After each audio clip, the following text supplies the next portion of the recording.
Bonjour et bienvenue dans cette vidéo sur les mouvements. On va s'intéresser aujourd'hui à la différence entre mouvement et trajectoire.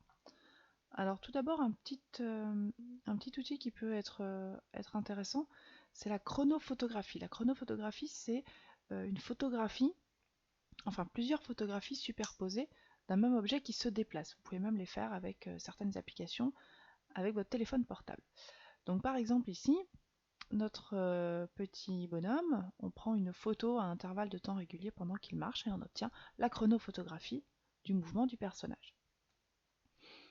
Cette chronophotographie, elle nous donne des informations intéressantes puisqu'elle nous donne la position de l'objet à différents moments et surtout à intervalles de temps réguliers. Donc on peut voir comment évolue la position de l'objet à intervalles de temps réguliers.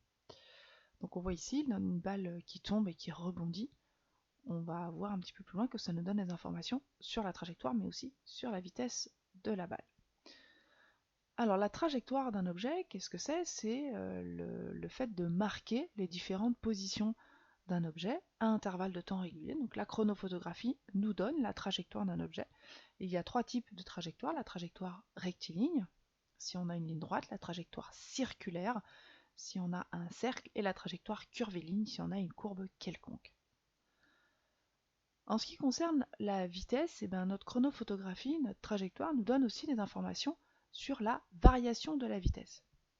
Par exemple ici, la chronophotographie d'une voiture, on voit que chaque seconde, la voiture a parcouru 25 mètres, elle va donc à vitesse constante, d'ailleurs l'écart entre les différentes photos de la voiture est identique, on a donc un mouvement qu'on appelle rectiligne uniforme, parce que la trajectoire est rectiligne et que la vitesse est constante, on appelle ça rectiligne uniforme.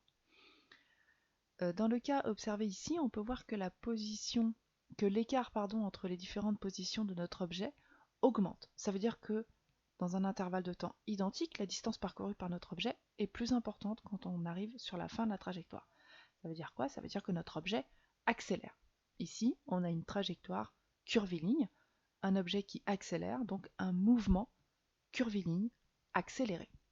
Voilà la différence entre la trajectoire qui nous donne la forme des différentes positions suivies par l'objet et le mouvement qui nous donne une information à la fois sur la trajectoire mais aussi sur la variation de vitesse.